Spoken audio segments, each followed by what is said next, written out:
Bismillahirrahmanirrahim. Alhamdulillahi wahda, wassalatu wassalamu ala man la nabiyya ba'd wa ba'd. Hamdi, adhurimi janë për Zotin xhallashanuhu, atë adhurojmë dhe vetëm prej tij ndihmë dhe falje kërkojmë.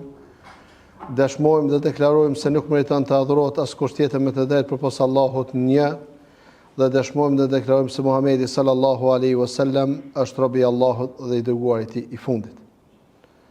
Të nderuar besimtar, do mundohem me lejen e Zotit të shpjegojmë disa pika të rëndësishme që kanë të bëjnë me besimin. Thot autori dhe argumenti i frikës është fjala e Allahut xhallashanuhu ku thot: "Prandaj mos ju friksoni atyre, por frikësomuni mua, nëse jeni besimtar."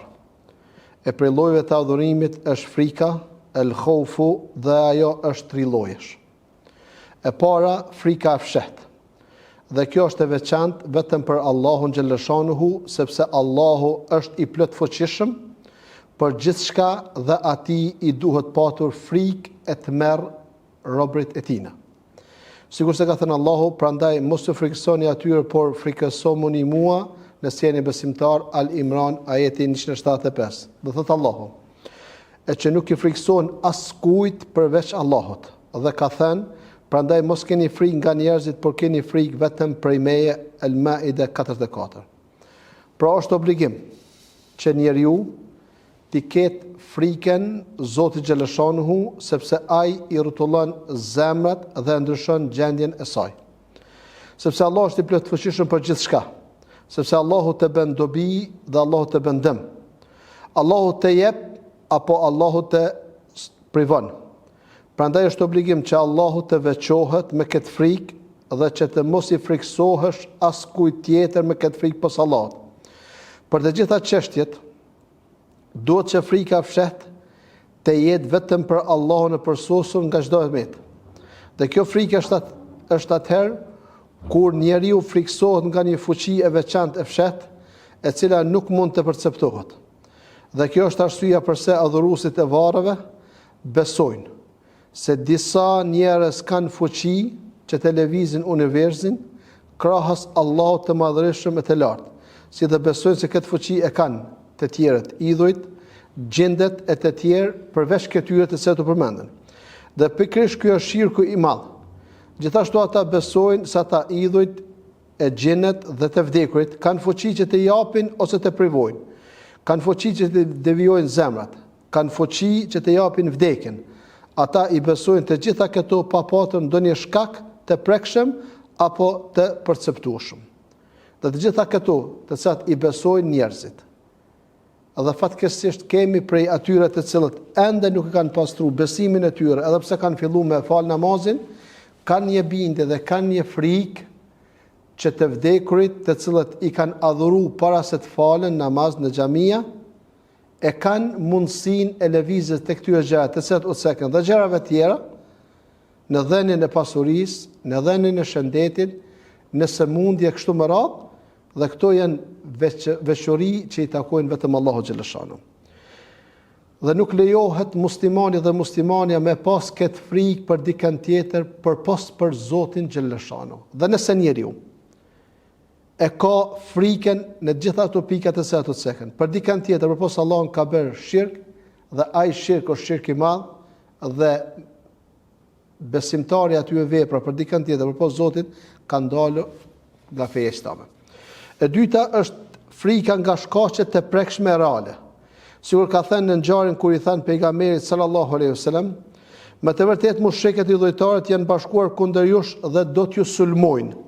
Atëherë Allahu zbriti ajetin: "Në të vërtetë shejtani i frikson idhëtarët e vet.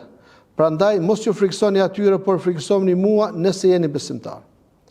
Pra shejtani frikson njerëzit nga idhëtarët e tij dhe egzageron ata në zemrat e njerëzve derisa ata të kenë frikë prej tyre.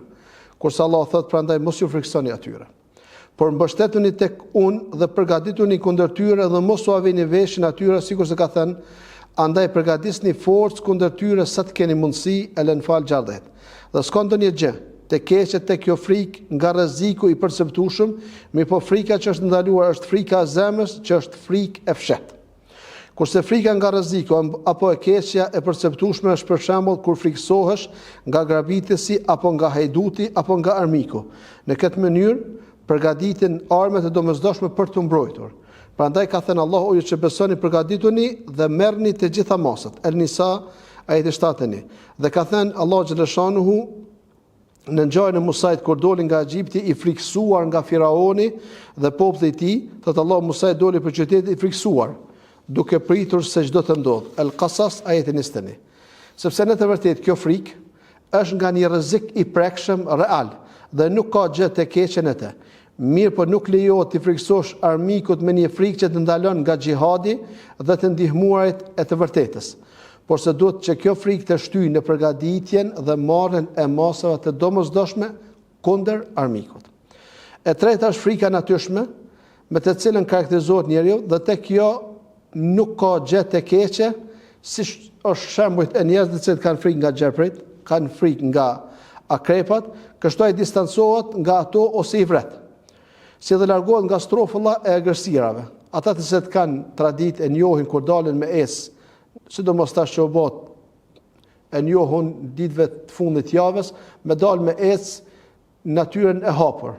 Ata që kanë përvojë kur e shohin një vend, një vrim, një shpellë, thojnë të largohem nga ky vend se ka mundësi me qellu aty, ndonjë arush apo ka mundësi me qellu ndonjë ujk, apo ata të cilët esin nëpër fusha të hapna, të rrafshta, kur i shohin disa shenja, ka mundësi me thonë këtu ka mundësi me pas gjerpri dhe largon. Kjo frikë është frikë reale dhe nuk ka gjë të keqe nëse njeriu friksohet nga këto gjëra dhe përgatitet nëse e sulmojnë, për shembull gjarpi e sulmon akrepja ose sulmon diçka tjetër, mbrohet nëse ka mundësi më mbrojt. Këto kanë 3 llojet e frikës, që frika e parë është më kryesore, që njeriu zemra tina të ketë frikën Zotit xhaleshano. Që mos t'i friksohet askujt tjetër përpos Zotit xhaleshano. Vllazni, kur ne dhe ju i këshillojmë ata të cilët me të vërtetë kanë bindjen se të vdekurit apo të gjallët nga prisit e tyre, të besimeve të tyre, momentin kur bisedojmë me ta personalisht, kanë frikë që të zgjerohen biseda me mendimin se të gjallit e tyre i ndëgjojnë bisedën me të cilën janë duke bërë me mua në ato momente. Dhe kanë frikë që të vdekurit të cilët i kanë varrosur ndoshta me dekada, ndoshta disa edhe para 200 viteve, kanë mundësi që t'i bëjnë dëm këtij njeriu i cili është duke ndryshuar besimin e tij me të cilën e ka përgatitur baba dhe nana. Kjo frikë dhe ky besim është dalje nga feja islame. E joni është më përkujtu, me i këshillu, me ndihmu që të largohen nga besimi, nga idhujtaria, nga shirku. Pastaj thot autori, dhe argumenti për shpresën ar-raja. Është fjala Allahu xhaleshanu, kështu kush shpreson takimin me Zotin e vet, le të bëj veprat e mira dhe të mos i shoqëroj askënd në adhurim Zotit të vet. El-Kehf ajeti 110. Shpresa është adhurim për Allahun. Robi shpreson tek Allahu dhe ka mendim të mirë për Allahun. Sikur se ka thënë Allahu, kështu kush shpreson takimin me Zotin e vet, le të bëj veprat e mira dhe të mos i shoqëroj askënd në adhurim Zotit të vet.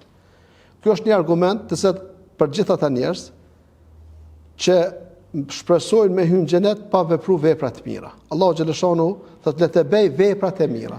Kur Zoti e përmend besimin në Kur'an, asnjëherë nuk e ka nda veprën nga besimi. Allahu thotë alladhina amanu wa amilus salihati illa alladhina amanu wa amilus salihati.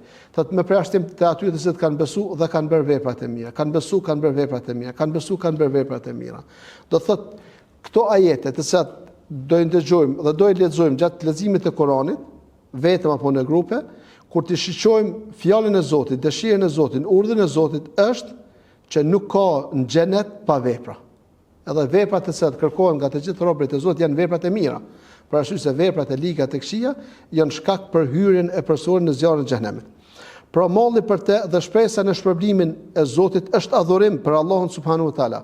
Allahu ka thënë: "Me të vërtetë ata nxitonin për veprat e mira, me të vërtetë ata nxitonin për veprat e mira dhe na luteshin me shpresë e frikë dhe ishin të përulur ndaj nesh." El-Anbiya ajeti 19. Do të raghabe është ar-raja. Kështu ar-rahba është prej frikës dhe që të dyja janë adhurim. Prandaj robi e ka detyrë që të ketë mendim të mirë për Zotin e tij dhe të bëjë shkaqet fetare, sepse mendimi i mirë dhe bërja e shkaqeve i kthehet robit në mirësi, mëshirë, hyrje në xhenet dhe falje të gjunaheve. Me shpresu pa vepra është vetë mashtrim i vetvetes së njeriut. Allahu xhaleshanu në qoftë se do kish liru një person që mos t'i kryej obligimet e tij, do t'ishte Muhamedi sallallahu alaihi wasallam. Mi pa i ka vdekur duke i fal 5 kohë të namazit. Ka vdekur duke agjëruar Ramazanin. Ka vdekur duke kryer haxhin. Ka vdekur duke kryer çdo vepër të mirë, të cilën Allahu e ka ngarkuar atë më shumë se sa ne. Dhe një prej veprave me të cilën ka qenë ngarkuar Muhamedi sallallahu alaihi wasallam ka qenë namazi i natës, që Zoti e ka urdhëruar atë të falet 1/3 e natës.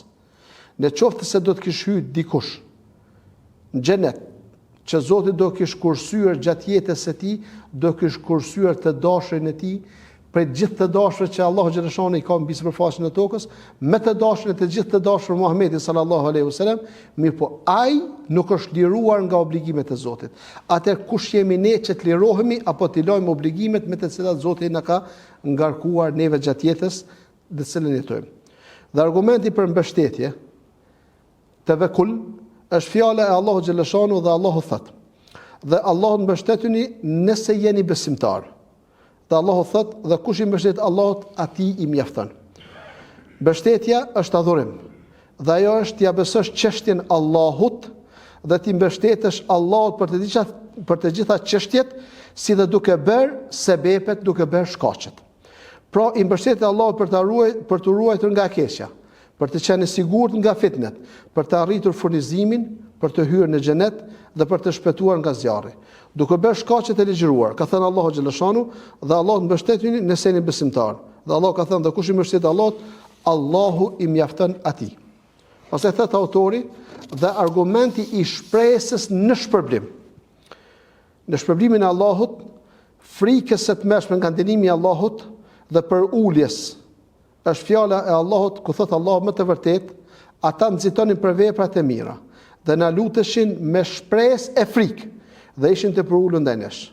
Dhe argument i respektit është fjala e Allahut e atyre: "Mos ju friksoni, frikësohuni vetëm prej meje." El-Baqara 150. Po kështu edhe shpresa frika e tmerrshme dhe respekti nga Allahu, që të gjitha këto janë adhurim. Ka thënë për disa pejgamber të devotshëm, më të vërtetë ata nxitonin për veprat e mira, Allahu po thotë, dhe na luteshin me shpresë e frikë dhe ishin të përulur ndaj nesh. Do më thënë kishin frikë, i përulshin Allahut dhe kishin frikë nga madhëria e tij, do më thënë i ulnin poshtë vetet e tyre, edhe pse ishin pejgamber të Zotit xhaleshanu.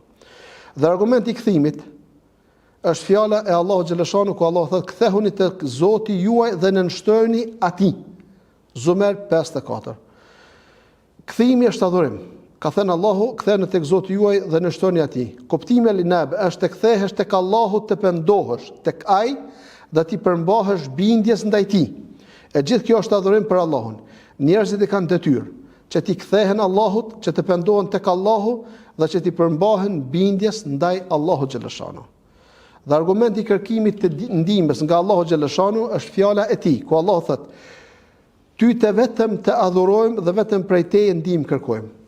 Ajeti i 5 surën Fatiha që lexojmë dëgjojmë çdo namaz. Dhe ka ardhur në hadith, thot pejgamberi sallallahu alajhi wasallam, "E nëse kërkon ndihmë, kërko vetëm nga Allahu." Po kështu është kërkimi i ndihmës, i cili është adhurim. Sikur se ka thënë Allahu xhaleshanu: "Ty të vetëm të adhurojmë dhe vetëm prej teje ndihmë kërkojmë." Kështu robi kërkon ndihmë Allahut dhe thot: "O Allah, më ndihmo të të përkujtoj e të falenderoj. O Allah, më ndihmo të bindem ty. O Allah, më ndihmo në çdo të mirë." Si dhe për gjërat e tjera, pra i kërkon ndihmë Allahut për çdo gjë që të intereson. E padyshim që njerëzit, sa i përket kërkimit ndihmës së Zotit xhaleshanu dhe drejtimit lutjeve të tyre, kanë neglizhencë të madhe, edhe pse Zoti xhaleshanu ka thonë: "Lutmuni, unë ju përgjigjem." Dhe Omer radiallahu anhu, që ka qenë një prej sahabive që Allahu xhaleshanu ka ngrit mbi të tjerët, dhe profeti Muhammed sallallahu alaihi wasallam e ka përgëzuar për zgjallje me xhenet, ka thonë: "Të vetëm ndert, vetëm gajle që unë e kam, është që ai lutem Zotit se përgjigja do vjen. Për arsye që Allahu xhaleshanu ka thënë, ud'uni astajib lakum, lutmeni, unë ju përgjigjem juve. Mirë, në bazë të hadithit të pejgamberit sallallahu alaihi wasallam, që për të pranuar lutja jonë tek Zoti, kërkohen nga ne 3 çështje që janë jashtëzakonisht të rëndësishme. E para, që ushqimin ta kemi nga pasuria halal. Pijen ta kemi nga pasuria halal dhe veshën me të cilën e kemi mbuluar trupin ton, avretin ton ta kemi halal. Në qoftë se këto 3 gjëra i kemi të fituara nga halali dhe të shpenzuara në halal, dijeni se nuk ka lutje të cilën ja drejtojmë Allahu xhaleshanu vetëm se Allahu xhaleshanu e pranon nga robi i tij. Dietar kanë thënë, Allahu e pranon lutjen me të cilën është lut robi. E para. E dyta, Allahu ja largon një fatkeqësi me të cilën ka pas me ndodh. E treta, Allahu e ruan lutjen e robit për botën tjetër. Do të thotë, nëse njeriu i ka drejtuar lutjet e tij drejt Zotit xhaleshanu dhe lutja është ndërtuar në halal, përgjigja do vjen ashtu siç kanë thënë dietarët. Do jep Allahu të njëjtën të se ne kërkon. O Allah, më fal fëmijët e mi. O Allah, më ruaj nga keqja. O Allah, më dhuro të mira. Apo Allahu do ja largon një fatkeqësi e cila ka pasur më ndodhur, mirë po për shkak që ka lutur Zotin xhaleshanu, Allahu ka larguar. Dhe e treta, Allahu xhaleshanu ja ruan lutjen e tij për momentin kur ka më shumë të nevojë njeriu të shpërblehet nga Zoti xhaleshanu. Thot autori, dhe argumenti i kërkimit të mbrojtjes, el-istiadha është fjala e Allahu xhaleshanu, ku thot Allahu xhaleshanu, kul a'udhu bi rabbil falaq, kul a'udhu bi rabbin nas. Thuaj kërkoj mbrojtje nga Zoti i agimit, thuaj kërkoj mbrojtje nga Zoti i njerëzve. Do të kërkimi i mbrojtjes, el-istiadha është adhurim, që robi të kërkojnë mbrojtjen e Allahut nga të keqijat dhe të mbështetjet Allahut. Sikur se ka thënë Allahu xhaleshanu, kul a'udhu bi rabbil falaq, kul a'udhu bi rabbin nas, pra ti kërkosh Allahut të mbrojë nga shejtani, apo nga çdo gjë e dëmshme, apo nga çdo armik. Kjo është urdhëruar siç ka thënë, nëse shejtani përpiqet të shtyjë drejt së keqes, kërkon mbrojtje nga Allahu, Al-A'raf ajeti 200. Dhe argument i kërkimit të hdimes në rast vështirësi, al-istighatha është fjala e Allahu xhaleshanu, thotë Allah ju kërkuat ndihmë nga Zoti juaj e Allahu ju përgjigj. Al-Anfal ajeti 9. Edhe kërkimi i ndihmës në rast vështirësie është adhurim, që ti kërkosh Allahut ndihmë kur je në vështirësi, nga armiki ose të kërkosh të bjershi i begat ose të kërkosh ndihmë për të larguar dëmin. Sikur se ka thënë, ju kërkuat ndihmë, sikur se ka thënë Allahu xhaleshanu, ju kërkuat ndihmë nga Zoti juaj e Allahu ju përgjigj. Pastaj autori e tregon edhe llojin tjetër të adhurimit, ku thotë argument i qurbanit, prejës qurbanit, është fjala e Allahu xhaleshanu, ku Allahu thotë inna salata wa nusuki wa mahyaya wa mamati lillahi rabbil alamin. Thuaj në të vërtetë, namazi im, qurbani im, jeta ime dhe vdekja ime përkasin vetëm Allahut, Zotit të botëve. La sharika la, ai nuk ka asnjë ortak.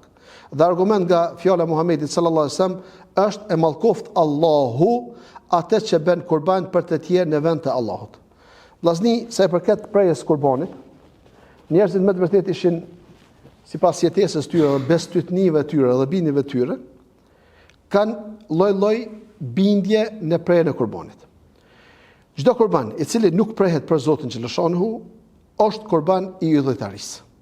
Nëse njeriu e din se ky mish është mish i cili është ardhur nga një tyrbe apo është prej për një tyrbe, nuk i lejohet muslimanit dhe muslimanes që të ushqehet me atë ushqim. Për arsye që është i fllisht, është haram nga një atina. Prej gjonave që njerëzit me të vërtetë ju pyet si hoxh, kur disa fëmijë nuk po folën, sipas bindjeve të afërmeve kësaj lagje, i morin me qu në vendet caktume me i bë kurban. Që ata të vdekur të cilët janë të varrosur në atë vend, me gjakun e cilët do derdhet në oborrin e atij vendi, do bëhet shkak që fëmia të shërohet në lagjet tonë, edhe pse ai vend është dikon 5-6 kilometra larg nga mohalla e Mulla Jusufit në Gjakov. Apo kurbanat të cilët i prejnë njerëzit në festat e Shëngjeshit, apo kurbanat që prehen gjatë ditëve dhe javëve dhe muajve në vendin tonë. Të gjitha këto kurbana nuk janë për Zotin xhaleshanu. Dhe mishi i tyre është i fllisht. Dhe vepruesi i asaj vepre ka dalë nga feja islame. Pratë, muslimani dhe muslimania i bindën Zotit xhaleshanuhu, namazet e sene falin, kurbanit e sene prejnë, jetën dhe vdekjen i përkasin vetëm Zotit xhaleshanuhu, i cili nuk ka ortak. A do të heshtemi para gjithë atyre kurbanave të cilat prehen, sidomos në festën e Shëngjeshit, në tyrbën e fshatit Babait Bokës, nuk do të heshtim, e jonja dhe mundësia jonë është që t'i këshillojmë, do t'i tërgojmë, që të gjithë ata që veprojnë atë vepër, dhe të gjithë ata që ushqejnë nga ushqim, kanë dalur nga feja islame dhe nuk janë musliman. Për arsye që janë duke i hidhur Zotin xhaleshanuhu dhe ata nuk janë duke u prerë për Zotin xhaleshanuhu. Dhe fjala e fundit që autori thotë, dhe argumenti i zotimit është fjala e të lartësuarit, ata zbatojnë zotimin dhe i friksohen ditës së Kiametit, të merri secilës përhapet gjithkund. El Insan ajeti 7. Po kështu edhe zotimi e nëdher të marrësh për sipër, për të bërë një vepër, të japësh fjalën për të kryer një punë, është adhurim. Ka thënë Allah xhaleshanuhu, ata zbatojnë zotimin. Dhe ka thënë çfarë do gjeni që të jepni dhe çdo zotim që të bëni, me siguri që Allahu ka dieni për atë. Dhe ka thënë Muhamedi sallallahu alaihi wasallam, kush është zotuar që t'i bindet Allahut, duhet t'i bindet atij. Dhe kush është zotuar që të mos i bindet Allahut në diçka, duhet që të mos e bëj atë që është mosbindje ndaj Allahut. Pra zotimi është adhurim dhe bindje ndaj Allahut xhaleshanuhu. Nëse njëri zotohet, atëherë ai ka detyrë që ta përmbush atë. Mirë po zotimi është i rryer, sepse në te ka detyrim dhe vështirësim për vetveten. Prandaj ka ndaluar pejgamberi sallallahu alajhi wasallam nga zotimi dhe ka thënë, zotimi nuk vjen me mirësi. Por se nëse njeriu zotohet për të bërë një vepër që është bindje ndaj Allahut, ai obligohet që ta përmbush zotimin për shkak të fjalës se të dërguarit pejgamberit sallallahu alajhi wasallam ka thënë, kush është zotuar që t'i bindet Allahut, duhet t'i bindet atij. Për rastet që ka ndodhur në kohën e Muhamedit sallallahu alaihi wasallam, një sahabi i ka thonë Muhamedit sallallahu alaihi wasallam, jam zotuar, nëse do të kthejmë shëndoshemi në Medinë, që të shkoj në njërin nga luginat e Medinës dhe ta prej një kurban për Zotin xhaleshanuhu xhalla xhelaluhu. Pejgamberi sallallahu alaihi wasallam më pyet këtë sahabi të nderuar dhe i thotë, mos ka qenë ndonjë festë prej festave të idhujtarëve që të prejnë kurbanin në atë luginë. Sahabi i thotë, jo, mirë po, unë jam zotu dhe kum shpreh dëshirë që ta prej në atë vend. Atëherë pejgamberi sallallahu alaihi wasallam thotë, aufi bi nadhrak, krye, realizoje zotimin tënd. Prej zotimit që njerëzit i thojnë në kohën tonë janë në forma të ndryshme. Për atë muslimani do t'i mbajë mend zotimet e tina. Dhe dohet t'i kry. Për arsye që e kemi ngarkuar vetveten tonë me diçka me të cilën Zoti nuk na ka ngarkuar. Nëse dikush e ka fëmijë, s'mund të thotë Zot, nëse ma shëron fëmijën tem, do bëj këtë për ty. Ose nëse do të fejona, do bëj këtë për ty. O nëse do hinë në shtëpi, do bëj këtë për ty. Ose nëse e blej apo shes që tokë, apo që të shtëpi, apo që të makinë, do bëj këtë për ty. Do thotë njeriu e ngarkon veten e tij me diçka me të cilën Zoti nuk e ka ngarkuar. Dhe kur Zoti i realizon atë me të cilën është zotuar, njeriu e ka obligim që ta kryejnë për Zotin xhaleshanuhu. Ndërsa nëse zotimi bëhet për dikën tjetër përpos Zotin, është shirk, dalin nga feja islame. Sikur dikush që mund të më thonë, kur nisën nga Gyrbeti, nëse do arrish shëndoshëmi në vendin e lindjes, do shkoj te filan tyrbja, do i vendosi kaq parë, apo do shkoj e prej këtë kurban, apo do bëj atë vepër apo këtë vepër. Apo dikush zotohet, nëse bëj këtë, do bëj këtë me kat. Do thotë këto muslimani dhe muslimane, nëse janë zotu, e kanë haram me i kry këto zotime. Për arsye se janë zotime të ndaluara, fillimisht dhe përfundimisht. Fillimisht ka bërë zotim të gabuar, përfundimisht nëse qoftë se e bën, e ka hedhur të madhin Zot. E lutim Zotin xhaleshanuhu xhalla xhelaluhu, që të jemi prej atyre, të cilët i mësojnë, i veprojnë, i praktikojnë dhe i thrasin tjerë në këto pika të rëndësishme që kanë të bëjnë gjatë jetës tonë, si frika ndaj Zotit xhaleshanuhu, kërkimi ndihmës ndaj Zotit xhaleshanuhu, prerja kurbanit, zotimi, kthimi tek Allah xhaleshanuhu dhe gjëra tjera që Allah xhaleshanuhu na ka mësuar nëpërmes librit të tij Kuranit dhe nëpërmes hadithit të Muhamedit sallallahu alaihi wasallam, që ne kemi nevojë të mësojmë, të praktikojmë dhe të thrasim të tjerët në këto mësime të Zotit xhaleshanuhu. Aqulu qawli hadha astaghfirullahi li wa lakum fastaghfiru innahu huwal ghafurur rahim. Zoti ju shpëlbeft të gjithëve.